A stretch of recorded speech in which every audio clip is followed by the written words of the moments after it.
Welcome back to the end of day 4 of AWS reInvent 2021. I'm Chris Williams. And I'm Calvin Hendryx-Parker. Here we are. Finished with the week of shenanigans and announcements and new service offerings. There's been a lot of really good information out. The keynotes, as always, were awesome. Werner, as always, was awesome and hilarious. We got a hero on stage. Matt came on and talked about the CDK stuff that's been going on. Alice Patel came on. She talked about the Amplify Studio, the new low-code stuff. It was fascinating. That band. What was the name of the band? Oh my gosh, the quartet. The string cover band quartet was amazing. They were. We'll have to put it in the show notes. We're going to put it in the show notes. Put it in the show notes what the name of the band was. Reminder, show notes. They were amazing. It was just a great experience. I do love going to Werner's keynotes because I feel like they give me enough buildup of inspiration for that whole next 12 months of dry period of it sets the anticipation bar. Like we've gotten this deluge of services. We're overblown. We're like we've got excitement exhaustion. More than excitement exhaustion. There's exhaustion. Exhaustion, excitement exhaustion. If you've never been to reInvent, this is a marathon. Not a sprint. Go to sleep early the first night, hydrate often, wear comfy shoes. So what did you think? What was the thing that stood out to you overall? We've got 4 days of shenanigans that have happened, that have transpired. What stood out to you? It's still community. I mean, there's a reason you and I are both community heroes, and it's absolutely about the people. Being here, in touch, in person, with the other heroes who are from various areas of the globe, because they're not all from here. They don't all look like us, which is awesome. 230 heroes. Most of them are overseas. I hear that the number is 23 in the States. Low 20s, I think, is like in the States. Everybody else, that is fantastic. I super love that, because the IT world can sometimes feel like it has a gravitational center. And to have more voices across the globe, to have more points of view, more perspectives, is always a good thing. Absolutely. Now, that second thing I'm probably most excited about is there's a lot of discussion around sustainability. Yes. They added that into the well-architected. That if you remember, that was you said on day one. Call out. You were like day one. Call out. I wanted to see more on what tactical things are they going to do about sustainability. Yeah.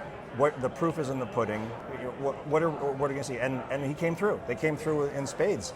The carbon footprint tool, where you get to measure what your burn, not just of money, but what your carbon burn is going to be. Yeah. They're adding another sustainability. They've added the sustainability pillar, not just a couple of questions in one of the frameworks, but an entire new pillar called sustainability in the well-architected framework. That is huge. As an EA coming from this from an architectural standpoint, making an entire pillar dedicated to sustainability forces people to think in the framework. Okay, we've got cost optimization, we've got operationalization, we've got all of those things. Now, what are you, customer, going to do about sustainability? Right. That brings that to the forefront. Yes. They're going to give you a way to measure in actual numbers the amount of carbon that is involved in your workload. I absolutely love it. And now it helps you. Hopefully, it encourages you to remember to turn lights off. If nothing more than to save money, but to save the planet, and to understand that the best way to save the planet, what he say was the best saved energy is the energy not used. The best green energy spent is green energy. Come on, Chris. We'll put it in the show notes. I actually captured it and I tweeted it out. But I forget the exact verbiage. It's basic. I forget the exact verbiage for some reason. How could you forget that? Right. So that was my big thing. I didn't see as much on the. So my two things that I wanted to see was sustainability and how they were going to deal with it, and more on AI ML bias recorrection. Yeah. No, there were some sessions. I did note that in the catalog around bias and removing bias. So right. It just didn't seem to make it to the forefront in a lot of the keynotes. Yeah, unfortunately.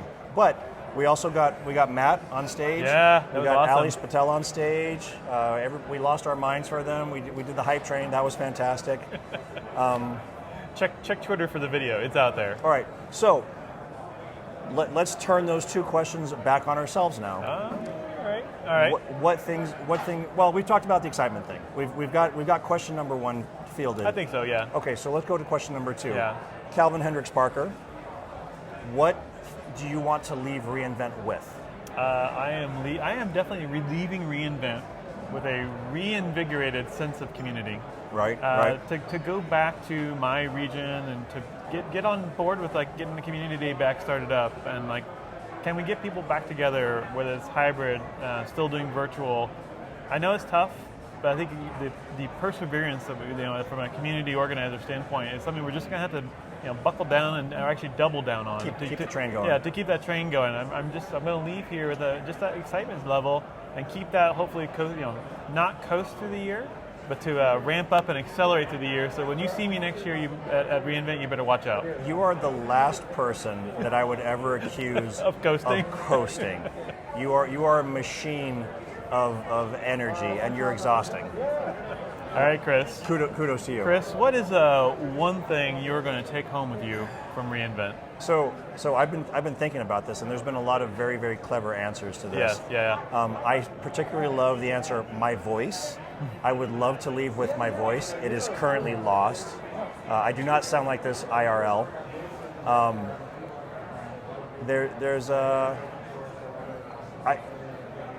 I don't want to say the same answer, but I kind of have to, because it's been the thing that's been the most important to me. Yeah. The connectivity, the meeting people. I met Emily today, editing Emily.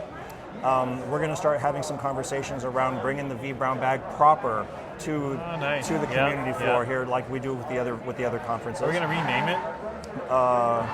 No, it's fine. Keeping the V. Yeah, might as well. All right. It's the VBB. VBB. All right, and so we ran into some customers, and they were super wonderful, and we've been working with them for like 6 months, but we never saw them in person, and so actually like to see physically people and make it was the community efforts, running it, hanging out with all the heroes. Of course, business gets done. Yeah. And a lot of good business got done this week, so I'm happy for that. But it's the community. I'm leaving with more friends, and that's what I wanted to do. I wanted to leave with more friends. As it should be. Awesome. Well, my friend. We should leave all of you. Signing off. We are now going to go to replay. We will not be recording anything from replay or after replay, and then we're going to package this up and send it out over the airwaves. Sounds awesome. Cheers. Thank you so much. Everybody, have a wonderful rest of AWS reInvent 2021, and we will see you again in 2022. And cut.